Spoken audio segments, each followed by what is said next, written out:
Bismillahirrahmanirrahim. Alhamdulillah, syada la ilaha illallah, syada anna Muhammadar Rasulullah. Terima kasih moderator yang Allah muliakan, Ustaz Ahmad Sadillah, Ketua PT Persis Jakarta Pusat, Ibunda dari Persistri, PD Persistri Jakarta Pusat, Ketua PW Pemuda Persis DKI Jakarta, lalu kawan-kawan pemuda sekalian dari pimpinan daerah Muhammadiyah Jakarta Pusat. Saya minta beliau nanti jadi penangkap pertama, karena arsirannya terlalu banyak antara Persis dan Muhammadiyah. Kadang-kadang Muhammadiyah itu jadi penderita karena yang melakukan Persis yang dituduh Muhammadiyah. Nah, sejarahnya sering begitu. Ini Muhammadiyah ya, padahal pelakunya orang Persis. Ada santri di Jaluwat, alhamdulillah kader kita di masa akan datang. Sore hari ini kita punya waktu efektif lebih kurang 45 menit, jadi sekitar 15 menit saya akan, tadi disebut sebagai pemantik, maka memang tidak terlalu lama. Saya yakin sebagian besar di antara kita ini sudah baca buku ini, Islam dan Kebangsaan, buah tangan Hasan. Tentu harus kita baca sesuai konteks saat itu ketika beliau menulis ini, karena ini respon atas tantangan zaman, dialektika perkembangan zaman pada saat itu terkait dengan wacana-wacana keislaman dan kebangsaan. Buku ini terdiri dari 3 bagian. Pertama, bagian Islam dan kebangsaan. Beliau merespon kalangan pergerakan nasional yang mengusung asas pergerakannya dan asas kenegaraan nantinya kalau sudah terbentuk. Itu adalah asas kebangsaan atau nasionalisme. Dan ini ditolak oleh Persis, ditolak oleh Hasan. Asas seperti ini bagi Persis, bagi Hasan, asas itu cukup Islam. Makanya ketika berdebat dengan Dr. Lutfi dari PERMI, Persatuan Muslim Indonesia, yang mencantumkan asasnya adalah Islam dan kebangsaan, itu keras sekali ditolak oleh Hasan. Apa tidak cukup hanya dengan Islam saja? Kenapa mesti ada embel-embel kebangsaan? Kebangsaan ini sendiri sebenarnya sejarahnya jelas dari Barat, dalam rangka untuk memecah belah persatuan umat Islam. Ketika akhir abad ke-18 Napoleon ekspansi. Tadi kalau Ustaz Ahmad Fadilah menyebut penjajah dari penjelajah, kan itu dalam rangka nativisasi kalau kata Pak Nasir itu. Nah, kita kadang menyebutnya, orang menyebut ekspansi, padahal juga penjajahan. Napoleon datang ke Mesir dan dia bertipu daya. Dia bilang ke orang Mesir, Anda ini bangsa Mesir tapi dipimpin oleh orang Turki. Jadi dikipas-kipas agar muncul rasa nasionalismenya, asuhnya, asobianya. Dari situ mulanya. Makanya salah satu alasan Hasan menolak kebangsaan yang beliau juga katakan ini asobia dan nasionalisme ini, karena memecah belah persatuan umat. Lalu kemudian asasnya ini netral agama. Kalau sudah netral agama, sejatinya memusuhi agama. Maka sekularisme dan liberalisme itu sudah pasti memusuhi agama. Itu yang ditolak oleh Hasan. Beliau paparkan dalil-dalil dan reasoning, argumentasi terkait kenapa itu harus kita tolak. Prinsipnya, Hasan menolak asas kebangsaan, menolak nasionalisme. Tapi itu baru koma, karena beliau menyatakan tidak mutlak penolakan. Penolakan itu karena kebangsaan itu nilainya adalah netral agama itu, yang hakikatnya adalah memusuhi agama. Itu yang dikatakan Pak Nasir. Saya itu pengagum berat pidato-pidatonya Bung Karno, karena Pak Nasir masih belajar di HMS. Bung Karno itu udah jadi tokoh pergerakan. Tahun 1927 itu Soekarno dia sudah bikin PNI, Partai Nasional Indonesia, 4 Juni 1927. Tapi lama-kelamaan saya kok mendapati ada banyak sekali sentilan-sentilung lah istilahnya. Kok banyak nyindir-nyindir agama gitu. Kok banyak merendahkan Islam gitu. Ujung-ujungnya ternyata nasionalisme itu begitu. Makanya kan perdebatan antara Pak Hasan dengan Soekarno, surat-surat Islam dari ND tahun 32 itu ketika Soekarno dibuat ke ND. Itu kan dilanjutkan oleh Nasir 30 sampai 40, perdebatan yang sangat bermutu yang sampai sekarang tidak ada perdebatan yang mutunya lebih baik daripada perdebatan antara Bung Karno dengan Nasir. Yang itu disayangkan perdebatan itu oleh Ayi Prosidi. Kenapa nggak masuk ke polemik kebudayaannya Ahyan Kasami Hadjan? Itu dahsyat luar biasa. Nah sebenarnya diskursus Islam dan kebangsaan ini bisa dikatakan selesai, bisa dikatakan juga tidak pernah selesai. Jadi akan selalu ada di setiap zaman sepertinya dalam sejarah bangsa kita. Itu terus-menerus mempertentangkan antara keislaman dan keindonesiaan. Padahal sejatinya soal ini sudah selesai bagi kita yang paham. Soal Islam dan Indonesia, agama dan negara itu selesai bagi umat Islam. Umat Islam tidak pernah mempertentangkan itu. Pak Nasir bahkan bilang itu mirip bagaikan dua sisi dari satu mata uang yang sama. Kalau satu keping uang logam, satu sisinya hilang, itu udah gak ada nilainya. Begitu pula Indonesia. Kalau sisi Islamnya hilang dari keindonesiaan, maka Indonesia itu gak ada. Tadi sudah disampaikan oleh Khalifah kita. Faris wajahnya Khalifah. Padahal Islam kebangsaan ini nanti ujung-ujungnya ngomongin kepemimpinan gitu. Nah hilang, Khalifahnya udah pergi duluan. itu dengan sangat tepat gitu. Kesimpulan kita selama ini bahwa memang tanpa Islam Indonesia ini gak akan pernah ada. Itu kesimpulannya. Mau bicara apapun tentang sejarah perjuangan kemerdekaan, ujungnya itu mesti ke situ. Kesimpulannya tanpa Islam Indonesia ini gak pernah ada. Tanpa seorang ustadz namanya Muhammad Nasir, kader Persis, santri Persis 7 tahun dididik oleh Hasan, itu tidak akan pernah ada NKRI, Negara Kesatuan Republik Indonesia. Jadi beliau paparkan banyak betul dalil dan argumentasi terkait dengan Islam dan kebangsaan. Tapi tadi baru ngomong bahwa tidak mutlak beliau menolak kebangsaan. Yang beliau tolak adalah kebangsaan karena punya nilai netral agama. Tidak menggunakan Islam sebagai nilai di dalamnya itu. Tapi kalau kemudian ada ditanya ke beliau, ada klub olahraga, gimana asasnya? Apakah juga harus ditulis Islam gitu, atau kebangsaan? Kata beliau gitu, dan tidak mesti demikian. Tapi prakteknya terus mencerminkan nilai-nilai Islam di dalamnya itu. Jadi yang beliau tolak itu bukan kebangsaan secara umum. Yang beliau tolak adalah ketika kebangsaan dijalankan tanpa ada syariat di situ, tanpa ada nilai-nilai Islam di situ. Itu bagian yang pertama. Bagian yang kedua, beliau menulis membudakkan pengertian Islam, kritik terhadap pemikiran Soekarno. Soekarno itu kan banyak nulis, ajib sekali nulis. Daya bacanya luar biasa. Tapi kata Pak Nasir, sayangnya bacaannya banyak dari rujukan-rujukan materi-materi dari kalangan orientalis, dari orang-orang Barat. Sehingga beliau bicara Islam, tapi bukan Islam seperti yang diharapkan pengertiannya. Karena bacaan beliau dari kalangan orientalis. Nah, ini ada buku judulnya Islam Sontoloyo yang nulis Insinyur Soekarno. Pikiran-pikiran sekitar perbaruan pemikiran Islam. Soekarno ini termasuk salah seorang dari 100 tokoh Muhammadiyah. Ada bukunya. Tapi ini kan salah satu artikel. Beliau nggak nulis ini judulnya Islam Sontoloyo. Salah satu artikel yang memang judulnya Islam Sontoloyo. Tapi bukan Islamnya yang beliau maksud gitu. Tapi umat Islam justru yang tidak mendasarkan perilakunya kepada Al-Quran dan Sunnah. Jadi dalam satu sisi Soekarno itu pendukung Wahabi tingkat dewa. Jadi beliau itu betul-betul mengecam ahli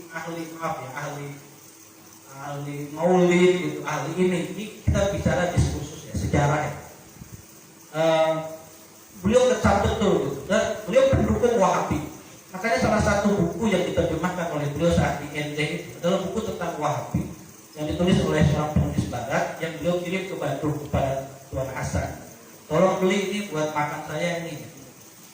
Jadi level presiden juga saat perjuangan juga susah, sulit. Itu salah satu judulnya adalah membudakkan pengertian Islam. Ini termasuk salah satu artikel Bung Karno yang sangat panjang gitu. Tapi Hasan menyimpulkan dua hal saja, bahwa yang diinginkan dari artikelnya Tuan Soekarno itu, kalau dulu kan manggilnya Tuan-Tuan, sekarang tradisi ini dilanjutkan juga di Pasir. Apa tadi? Bukan. Yang dimaksudkan oleh Bung Karno itu dua. Tuan Soekarno itu dua. Satu, bahwa kalau Quran nggak mau turut kita, tinggalkan Quran gitu. Dua, pisahkan antara agama dengan negara. Nah, inilah yang jadi poin, titik poin perdebatan kemudian hari oleh Nasir dengan Bung Karno ini. Jadi itunya. Jadi kalau diperas semua tulisan Tuan Soekarno itu adalah kalau Quran nggak mau turun kita, ya kita tinggalkan Quran dan pisahkan antara agama dengan negara. Pemikiran sekolah kan begitu. Dan yang ketiga, bagian terakhir adalah bagian tentang pemerintahan cara Islam. Pemerintahan cara Islam itu apa dalam pandangan Hasan? Hasan memandang yang kemudian juga ini pandangan muridnya Nasir dan juga pandangan dari Persatuan Islam, bahwa persoalan pemerintahan itu persoalan dunia yang tidak ada nasnya dalam hadis, dalam ayat terkait dengan bagaimana bentuk pemerintahan. Apakah harus khalifah, apakah harus monarki, kerajaan, apakah harus demokrasi, dan lain-lain sebagainya. Yang ada dalam Islam itu adalah nilainya. Makanya dalam Al-Quran An-Nisa 58, 59, yang ada adalah nilai, karena persoalan pemerintahan itu persoalan teknis, sangat teknis. Tiap zaman ada kesepakatan yang berubah bagaimana cara memilih pemimpin dan bagaimana cara melakukan dan menjalankan pemerintahan. Maka yang ditulis itu adalah apa itu ayatnya? Innallaha ya'murukum an tu'addul amanati ila ahliha wa idza hakamtum bainan nas an tahkumu bil adl. Jadi kewajiban penguasa itu adalah amanah dan adil. Ini mesti. Jadi kalau kita mau pilih pemimpin, itu Ustaz Ihsan sebagai ketua PD, itu syaratnya yang paling mutlak dua itu, karena ada ayatnya. Kelihatan amanah, kelihatan adil, itu kewajiban penguasa. Tadi judul buku kedua apa? Mahasiswa Penantang Zaman. Itu waktu mahasiswa, jadi himar kan. Sekarang udah ketua PD, berarti kan buku ketiga harus lahir, judulnya Pemuda Menunggang Zaman. Kan ditantang udah selesai, kalah tuh zaman. Tunggangi zaman itu sesuai dengan keinginan kita. Jangan kalah oleh zaman. Zamanlah yang harus atur oleh kita. Makanya Ustaz Ahmad gak mau lama-lama jadi guru sejarah, karena diatur oleh zaman. Harus masuk jam 7, pulang jam 5 sore. Nah begitu kan. Kalau saya begitu, saya mau ngatur waktu, saya gak mau diatur oleh waktu. Saya menentukan waktu saya sendiri. Jadi bebas. Nah, cuman memang jadi gak punya gaji tiap bulan yang bisa ditunggu-tunggu. Masalahnya itu aja. Tapi kan bisa diganti dengan 5 kali ngisi pengajian sudah selesai. Makanya kamu Ustaz Ihsan tadi siap membadali kan. Itu makna terdalamnya. Jadikannya. Siap membadali. Tapi amplopnya tetap kirim ke Ustaz. Belakang layar itu. Gitu, itu maknanya, tafsirnya gitu. Jadi bagi Hasan itu urusan agama itu ada yang sifatnya ubudiyah, ada yang sifatnya muamalah. Nah pemerintahan ini sifatnya muamalah. Nanti setelah pemimpinnya amanah dan adil, ayat 59-nya adalah atiullah wa atiur rasul wa ulil amri minkum. Kalau taat kepada Allah dan Rasul kan sifatnya mutlak. Kalau pada ulil amri muqayyad, tergantung. Makanya di ulil amri gak ada kata atiku. Yang ada atiku itu di Allah, di Rasul. Artinya sifat mutlak taat kepada Allah dan Rasul. Istilah panasir bila kaifat, gak usah nanya kenapa gitu. Tapi kalau ulil amri gak ada kata atiku, tergantung. Kalau ulil amrinya taat kepada Allah, taat kepada Rasul, taat. Kalau gak taat, gak usah ditaatin gitu.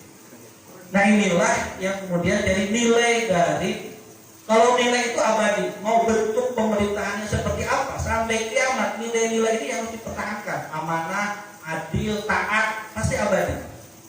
Tapi kalau bentuk pemerintahan sesuai dengan kondisi zaman, mana kira-kira yang paling efektif, paling efisien untuk mengatur masyarakat yang ada pada zaman itu. Jadi bagi beliau, tadi diskusi dengan guru kita itu, kalau di versi nanti mau muktamar, gimana nih biar lebih syar'i cara pemilihannya? Selama ini kan kita pakai demokrasi, yang kalau istilah dulu Ustaz Abu Bakar Asir kan syirik demokrasi itu. Dan teman-teman Hizbut Tahrir di Indonesia, ya alul hali wa akdi, atau dipilih langsung oleh rakyat atau ditunjuk. Kata Ustaz JJ kan, itu semuanya ada dalam sejarah pemilihan dalam Islam kan, dari para khalifah, ulama rasyidin sampai selanjutnya ada. Bukan itu yang terpenting gitu. Tapi ketika Hasan ditanya pilihan atau warisan, pemimpin itu mau dipilih atau karena diwariskan yang lebih ideal, kata beliau dua-duanya nggak masalah. Yang penting syariat Islam dijalankan di situ. Jadi itulah Islam dan kebangsaan. Itu yang sudah selesainya, bahwa Persis, Muhammadiyah, NU, ormas-ormas Islam yang lahir sebelum kemerdekaan maupun yang itu sudah kemerdekaan, itu cuma sepakat. Ini menjadi pemikiran mayoritas jumhur umat Islam di Indonesia, bahwa Islam tidak bertentangan dengan kebangsaan, dengan soal-soal negara dan pemerintah. Justru Islam mengatur itu. Mengapa Persis kemudian kekeh diwakili oleh Hasan dan Nasir? Ini negara harus diatur oleh Islam, agama harus terlibat dalam pengurusan negara. Yang terakhir, belum selesainya kenapa? Karena kita kan akan terus diajak untuk kembali menggali pemikiran-pemikiran lama. Ini bagus, karena akan ada pihak-pihak yang akan mempertentangkan, mendikotomi, menghadap-hadapkan antara Islam dan kebangsaan untuk kepentingan tertentu dan kepentingan terbatas. Kayak sekarang dalam fenomena buzzer gitu kan, kita diminta lagi untuk memikirkan soal Islam dan kebangsaan, untuk dikesankan, untuk diopinikan bahwa Islam itu tidak cinta Indonesia, tidak cinta NKRI. Islam berada di belakang sejarah gelap perjuangan bangsa. Itu nativisasinya di situ, perang pemikirannya di situ. Sehingga kita harus menggali lagi, dan tidak ada fakta itu. Sekarang Haji Marijan Kartosuwiryo saja tidak begitu sebenarnya. Dia hanya kecewa saja. Padahal beliau juga adalah pejuang kemerdekaan luar biasa, temannya Bung Karno dan Bung Hatta. Jadi apa pentingnya kita membaca ini kembali, tulisan tahun 20-an, 30-an ini? Karena ini akan ada relevansi dengan tantangan zaman yang sejatinya berulang terus. Dinamika kehidupan kan berulang terus, hanya biasanya kadang kemasannya yang berbeda, warna-warninya yang agak berbeda. Pertama, kita menegaskan tidak ada pertentangan Islam dan kebangsaan. Nah, Nasir mengatakan di Indonesia kita bisa jadi Muslim yang taat sekaligus dengan riang gembira menyanyikan Indonesia tanah airku. Nggak ada pertentangan di situ. Dan yang kedua adalah kita harus kembali mengeluarkan energi untuk menjelaskan kepada rakyat tentang posisi Islam dan kebangsaan ini. Tetapi memang menurut Profesor, saya lupa, itu yang tidak pernah selesai debat itu, diskusi itu dari zaman Bung Karno dan Nasir sampai sekarang, soal peran agama dan negara, soal Islam dan bangsa, soal agama dan negara akan terus begitu. Tapi kita punya kewajiban sebagai pemuda untuk dapat mempertahankan ini dan mendakwahkan ini. Itu minimal tugas yang harus kita lakukan, karena ini akan terus jadi senjata untuk merusak keharmonisan. Bayangkan negara kita 272 juta sekian penduduknya, Muslim 236 juta. Dari berbagai provinsi hanya 4 provinsi yang minoritas Muslim, sisanya adalah mayoritas Muslim. Jadi bicara Indonesia itu bicara Muslim. Kalau umat Islamnya didiskriminasi, dinegasikan, dibodohkan, dimiskinkan, maka sebenarnya sedang memiskinkan Indonesia. Kalau Indonesia ingin jaya, ingin tangguh, ingin maju, ingin bangkit, pulih lebih cepat, bangkit lebih kuat, didik umat Islam, bikin kaya umat Islam. Jadi kalau ada pihak-pihak tertentu terus-menerus menyerang Islam, sejatinya dia yang cinta Indonesia. Saya kira demikian sebagai